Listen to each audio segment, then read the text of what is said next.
খেয়ে নে রে মা, লক্ষ্মী সোনা আমার, খেয়ে নে। তুই না খেলে কি আমি আর তোর বাবা খেতে পারি?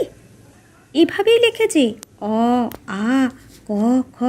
হ্যাঁ ঠিক, এবার সঠিকভাবে কলমটি ধরেছিস। মন দিয়ে পড় কেমন, তাহলে দেখবি একদিন ঠিক তুই জগৎ জোড়া খ্যাতি লাভ করতে পারবি। মা, তুমি সারাদিন এত কষ্ট করো শুধুমাত্র আমার জন্য। আমার এত দুষ্টুমি করা সত্ত্বেও তুমি আমাকে ভালোবাসো। নিজে সারাদিন নিজের কথা না ভেবে দৌড়াদৌড়ি করে ব্যবসা সামলে আমার যত্ন করে যাচ্ছ।